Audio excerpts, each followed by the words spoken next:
My name is Michael. I'm 45 years old. For most of my life, I believed in the arithmetic of effort, that if you gave enough of yourself, people would meet you halfway. That love was something that could be earned through patience, labor, and consistency. That belief built a life I would later have to dismantle piece by piece, until nothing was left but the echo of my own foolishness. I met Laura on a spring afternoon at a coffee shop in San Antonio. She was 38, newly divorced, her laugh still carrying that brittle brightness people use when they're pretending they've healed. She told me she had 2 sons, Austin, 15, and Colin, 12. She said they were good boys, just protective. I told her I understood. I thought I did. Our courtship was quiet, practical. She worked as a nurse. I managed logistics for a construction firm.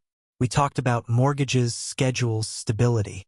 2 adults building something sturdy after their separate wrecks. Within a year, we were living together. Within 2, I had sold my bachelor's home and bought another. A place large enough for 4, with room for bicycles and arguments.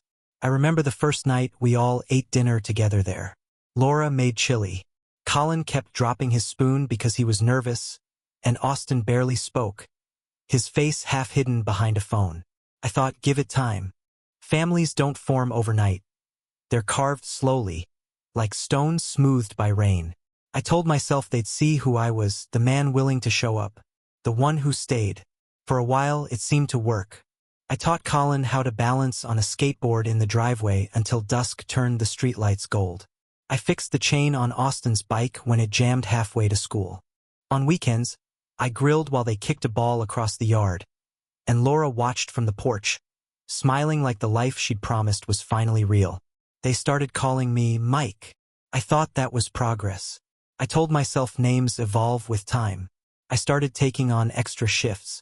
The mortgage, the car, the insurance, everything sat in my name. I told myself it didn't matter who paid, only that the house stayed full. I bought Austin his first laptop for school, paid for Colin's summer camp, replaced the air conditioner when it failed in August. Every bill, every upgrade, every piece of comfort, they all passed quietly through my hands. Laura would squeeze my shoulder and say, "You've made their lives stable," and I would smile, tired but proud, like a man who finally belonged somewhere. But something began to shift around year 2. It was small things at first. Austin started answering me with one-word replies, his tone clipped. Colin stopped asking for help with his homework. They still said thanks, but it carried the mechanical politeness of habit, not warmth. I thought maybe it was adolescence, that vague fog that makes good kids forget how to look you in the eye. When I brought it up to Laura, she brushed it off with that half-smile that always felt rehearsed. "They're teenagers, Mike. Don't take it personally." I told myself she was right. I'd never had kids of my own. Maybe I just didn't understand their language. Maybe fatherhood, especially the borrowed kind, required a thicker skin. So I stayed patient. I told myself love isn't about being liked. It's about showing up even when you're invisible. But invisibility wears you down, grain by grain. I started noticing how they waited for Laura to repeat anything I said before they'd act. I'd tell them, "Dinner's ready?" And they'd keep scrolling on their phones until she echoed, "Boys' dinner," as though my words didn't carry weight until they came from her mouth. The smallest things began to sting. When Austin laughed at something, it was always her joke. When Colin wanted advice, he called his uncle. When I walked into a room, conversation dimmed, replaced by that polite silence people use when they're waiting for you to leave. Still, I kept giving. That's the trap of good intentions. You confuse effort with acceptance. By the 3rd year, I could feel the temperature of the house changing. It wasn't hostility. It was worse. Indifference. The boys stopped acknowledging me altogether. At dinner, I'd talk about my day, and Austin would stare at his plate. Colin would eat quickly, mumbling thanks before escaping upstairs. Laura would fill the silence, as if sound could disguise the cracks spreading beneath us. When I asked her about it one night, she sighed. "They're just used to their dad being around more lately. You know how kids are. They need time." But time only widened the distance. The first real fracture came the summer Austin turned 17. His biological father, Mark, started showing up again, just enough to remind everyone he existed. He'd take the boys out for burgers, promise weekend trips that never happened, call them my men, with that easy charm of a man who never had to do the work. They came home brighter after seeing him, lighter. The next morning, the heaviness would return, but now it had a target, me. Mark said, "You don't know how to fix a car, right?" Austin told me once, smirking as I tried to change a belt in the engine. He said, "You should have used a torque wrench." I remember looking at him. The way his grin mirrored his father's in the photo Laura kept on her dresser. I wanted to say something sharp, something that would defend the man who kept the lights on when his father vanished. But I didn't. I just tightened the bolt and said, "Maybe he's right." I thought I was being the bigger person. In truth, I was only making myself smaller.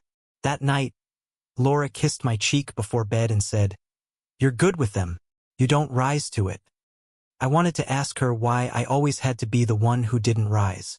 But I didn't. I lay awake, staring at the ceiling fan, listening to the quiet sound of a family that had already started to outgrow me.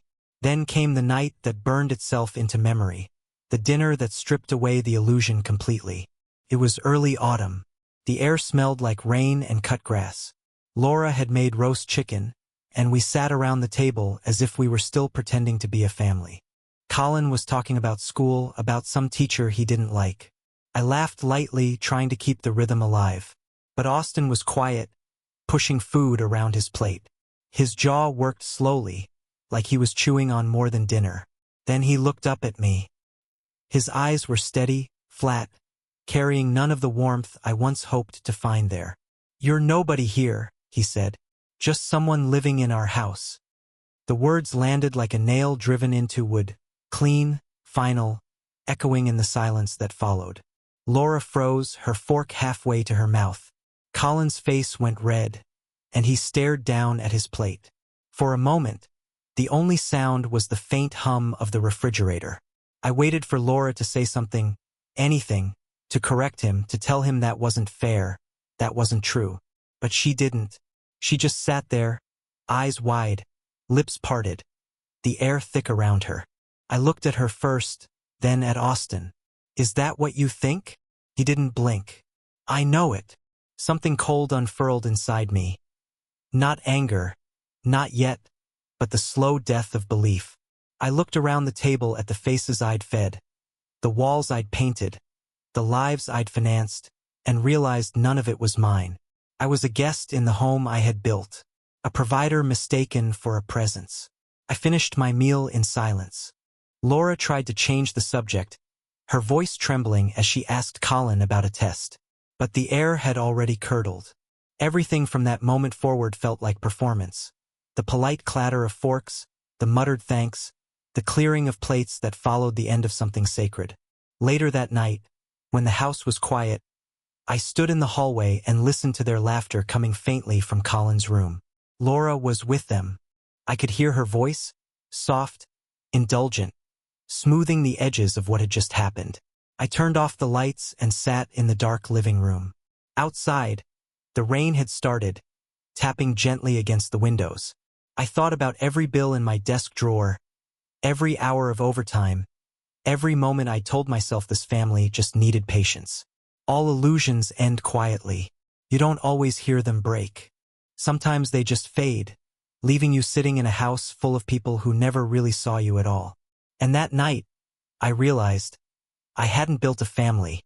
I had built shelter, and I was the only one standing in the rain. After that dinner, the house changed its breathing. Silence thickened in the hallways, a silence made of something heavier than air, something that hummed with contempt. For days I told myself that the boy had spoken in anger, that Laura would talk to him, that things would smooth themselves back into the dull rhythm of family life. But nothing smoothed, nothing healed. The silence was a decision. Austin avoided me completely. Colin copied him like smaller brothers do when they see where power sits. Even the dog, sensing the shift, stopped following me around the house. I'd come home from work and hear laughter behind a closed door, then footsteps scattering when I walked past. It was the laughter that hurt most. Private, safe, the sound of a world I no longer belonged to. Laura said little. She moved through the house like someone tiptoeing around a sleeping animal. When I tried to talk about what had happened, she sighed, tired, as though I were bringing up something minor. He's just a kid, Mike. You can't let every word pierce you. But she hadn't heard it the way I had. It wasn't just a word, it was a sentence. A judgment. You're nobody here. I started keeping to myself. I'd eat later than them, after their plates were cleared, the table wiped. I told myself I didn't mind. But every sound, the scrape of a fork, the murmur of the television, carried the same message. You are outside the circle. Work became my refuge. I stayed longer at the office, accepted extra assignments, came home when the lights were already dimmed. The few times Laura texted, it was about bills or groceries. Never how are you? Never I'm sorry. It's strange how easily people adjust to your absence when they've already imagined life without you. Months passed like that. Uneventful, draining, each day a repetition of tolerance. The boys grew taller, louder, more sure of themselves. Austin got his driver's license. I was the one who paid for the lessons, the insurance, the first tank of gas. He muttered thanks without meeting my eyes. Colin stopped asking me for help with anything mechanical, preferring YouTube tutorials over conversation. At night, Laura would crawl into bed smelling of lavender and exhaustion. We'd lie side by side like two pieces of furniture. She'd scroll through her phone until she fell asleep, and I'd stare at the ceiling fan, counting the rotations. I began to imagine leaving, quietly, cleanly, like a tenant who moves out in the night.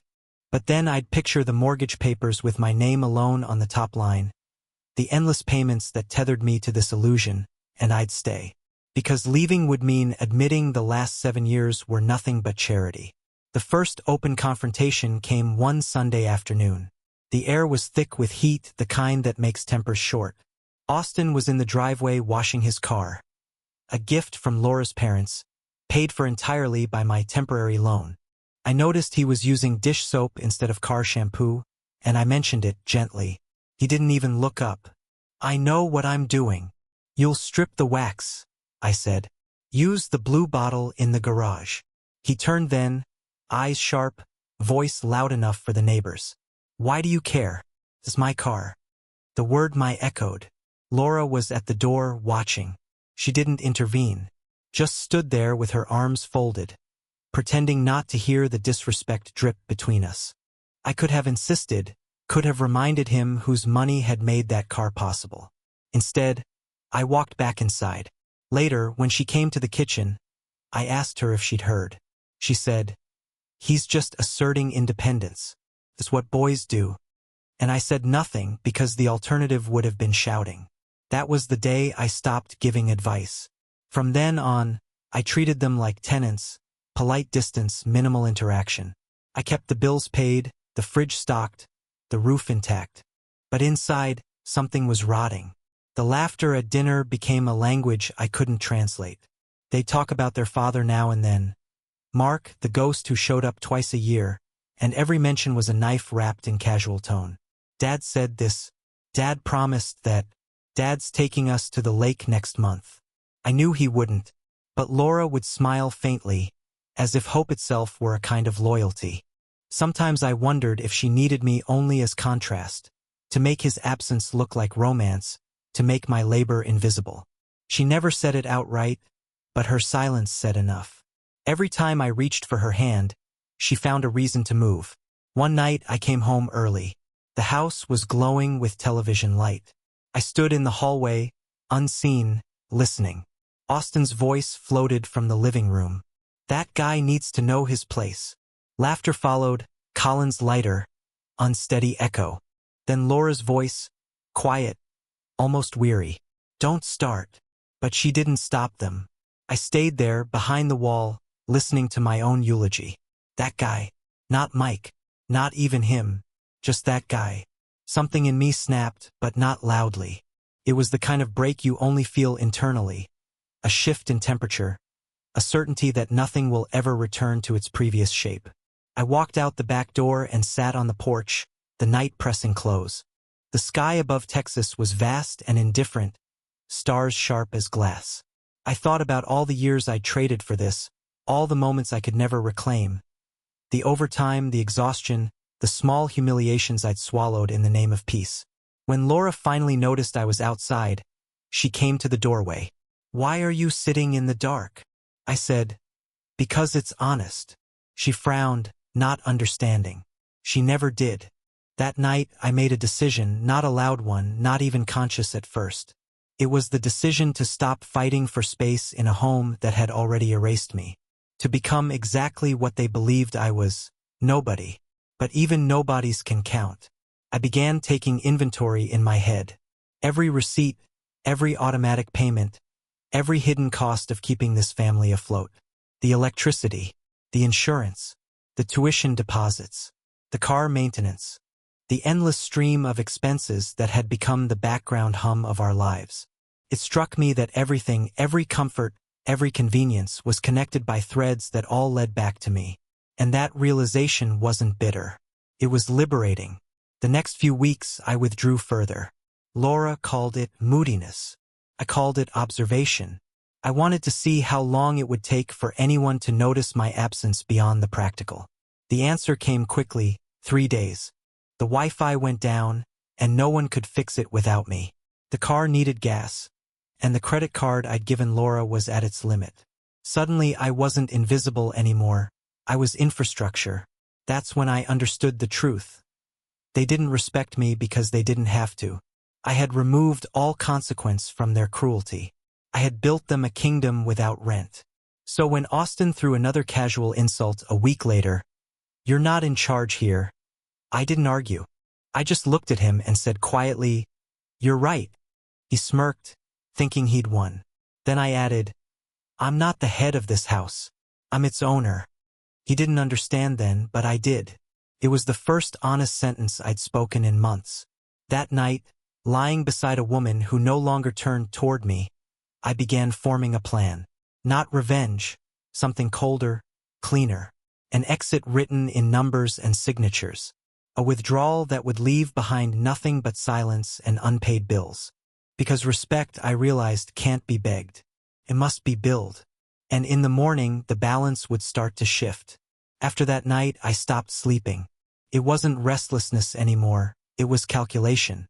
I lay awake tracing every line that tied me to that house, to that family, and realized every thread ran through my hands. Power doesn't live in love or titles. It lives in ownership. And I owned everything. By day, I went through the motions. Work, dinner, silence. By night, I made lists. Folders filled with bank statements, receipts, passwords. I organized them with the same precision I once used for blueprints at the job site. Mortgage, mine. Utilities, mine. Insurance, mine. The car, mine. Even the Wi-Fi password everyone used without thinking carried my initials. Every privilege in that house had been built on my name, my labor, my faith in a family that no longer saw me. It became a ritual. Each night I'd close the bedroom door and sit under the lamplight with a glass of bourbon, scrolling through accounts. Cancel, transfer, redirect. The slow, mechanical unraveling of 7 years of blind generosity. I didn't feel anger. I felt focus. Anger is noisy. Focus is silent. Laura began to sense the distance but mistook it for fatigue. "You've been working too much," she said one evening. "Take a weekend off." I smiled. "I'm planning one." The truth was, I'd already started dismantling their safety net. The life they took for granted was held together by automatic payments, invisible currents of money that flowed from me like oxygen. One by one, I cut the lines. First went the credit cards. Quietly closed, balances cleared, new ones issued to a different address. Then the utilities scheduled to expire in staggered waves. Internet, gas, electricity, insurance. Each cancellation timed with precision. I didn't want them in the dark all at once. I wanted reality to arrive in stages, the way understanding dawns after denial. The house grew tense in subtle ways. Colin asked why the Netflix account wasn't working. Austin complained that the water pressure felt weaker. Laura called the bank after her card was declined and came to me, confused. Did you forget to make the payment? No, I said. I remembered exactly. She frowned but didn't push. That was the problem with Laura. She never pushed until it was too late. A week later, Austin found me in the kitchen. He was angry. That careless kind of teenage fury that comes from a lifetime of unearned comfort. Why's the internet down again? He demanded. I looked up from my coffee. Because it's not yours. What's that supposed to mean?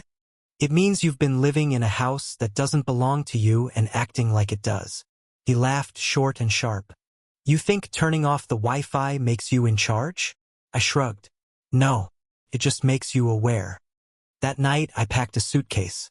Just the essentials, clothes, documents, keys. I didn't want to make a scene. I wanted absence to do the talking. Before dawn, I loaded the car. The air was still, the streetlights humming. I looked back once at the house I had bought. The glowing windows, the shape of a home that had never been mine, and felt nothing. I left before the sun rose. By the time they woke, I was 2 hours away, checking into a small apartment overlooking a river I hadn't seen in years. The lease was already in place, utilities connected, bills on autopay mine, but this time only mine. I turned my phone off and waited. The first message came that afternoon. Laura, the power's out. Did you forget to pay? Then another, Mike, the internet's gone too. What's happening?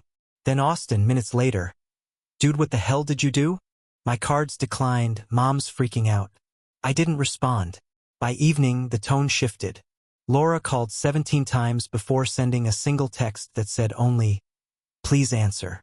But I didn't owe her conversation any more than I owed them comfort. I imagined the scene unfolding.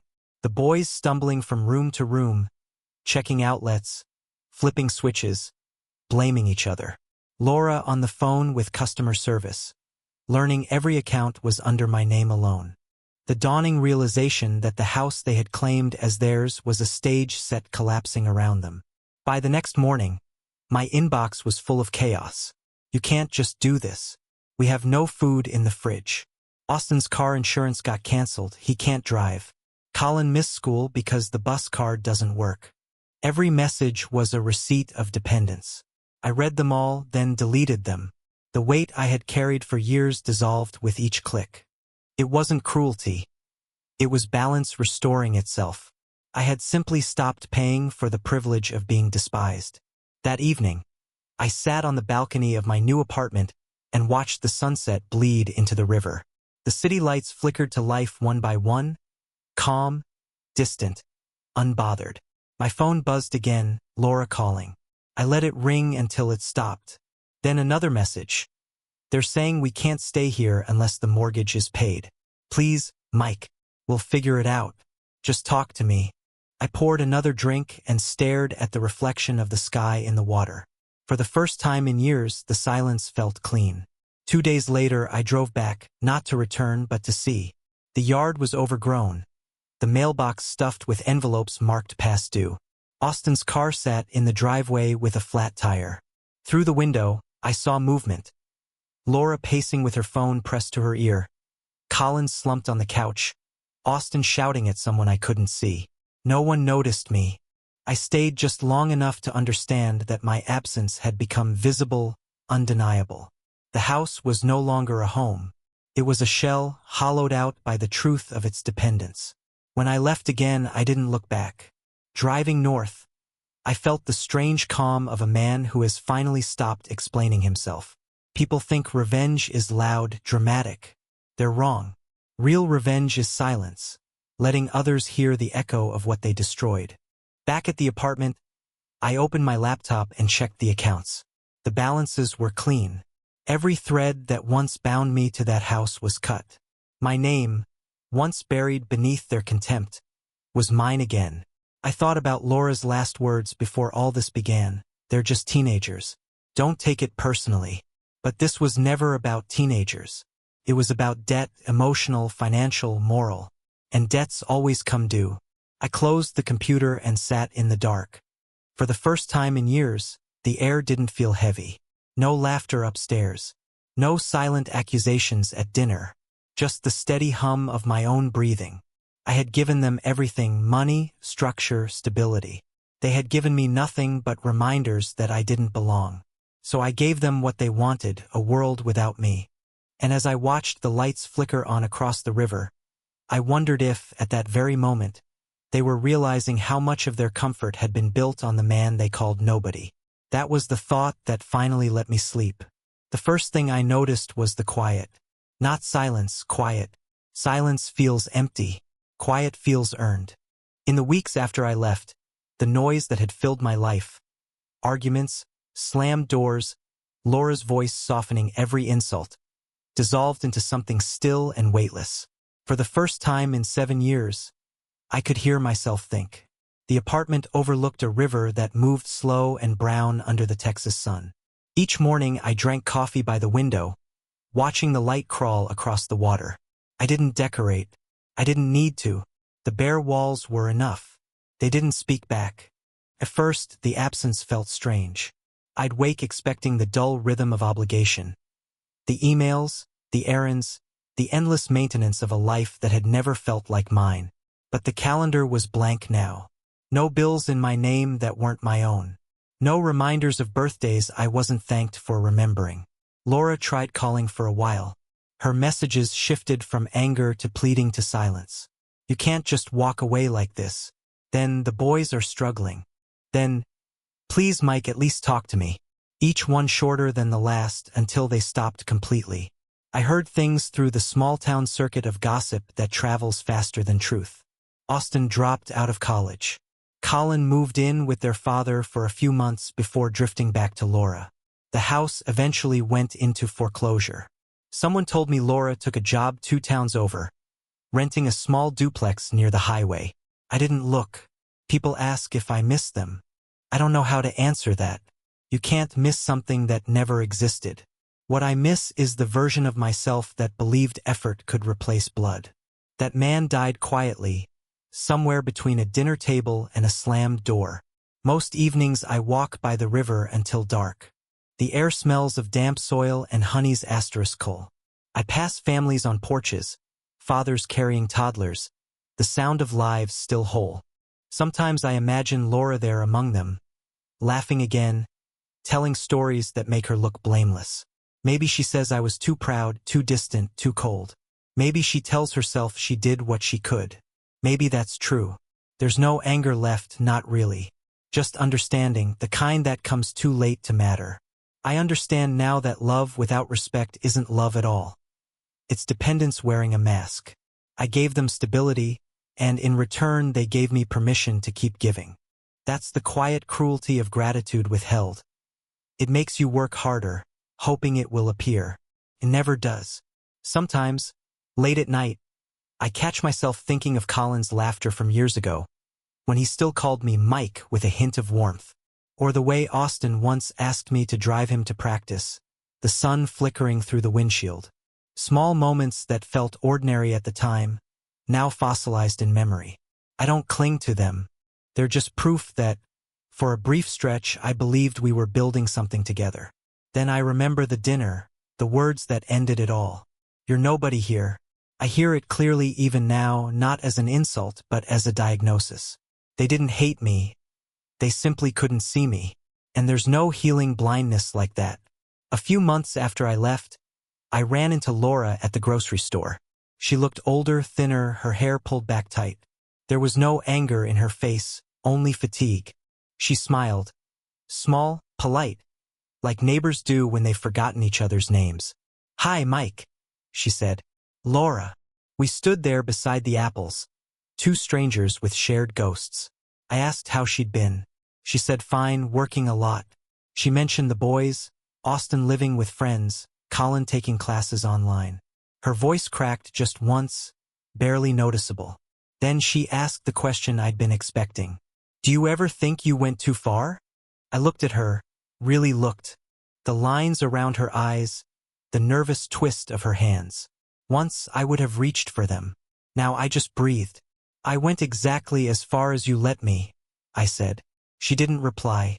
She just nodded, as if she finally understood that silence has consequences too. Then she turned away, and that was the last time I saw her.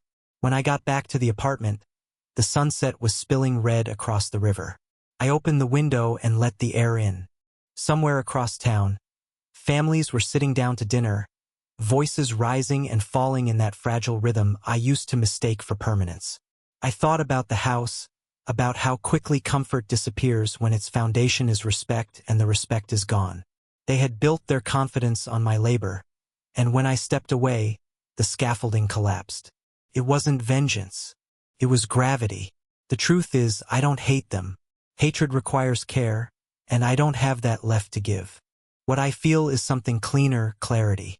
The recognition that love cannot survive on obligation, that generosity given without return becomes servitude. I freed them from mine, and in doing so, freed myself. Some nights I wonder if Austin ever understood what I was trying to teach him. That money is only power when it's silent, invisible, taken for granted. Maybe one day when he pays his own bills, he'll think of me. Maybe he won't. Either way, the lesson stands. Every kindness has a ledger. The river outside keeps moving, steady and unbothered. I find comfort in that, the way it carries everything forward without asking permission. I used to believe families worked the same way, that momentum could save them. But rivers don't hold on to what they've passed. They let it drift. Now so do I. Sometimes people tell me I should forgive, that resentment poisons the one who holds it. But what they don't understand is that forgiveness isn't what I'm after. I don't need to forgive them for not loving me. I just needed to stop pretending they did. 7 years of effort, erased by a single sentence. Yet in that erasure, I found something I hadn't known in years, peace built on truth. So I sit here, alone but unburdened, watching the river change colors under the dying light. And I think about the boy who told me I was nobody, and the woman who didn't correct him, and the man who finally believed it. Maybe that's what freedom really is, not being loved, not even being understood, but being seen clearly, even if only by yourself. So tell me, was I wrong to walk away? To let them feel the weight of a life without the man they dismissed? Or was it the only honest thing left to do?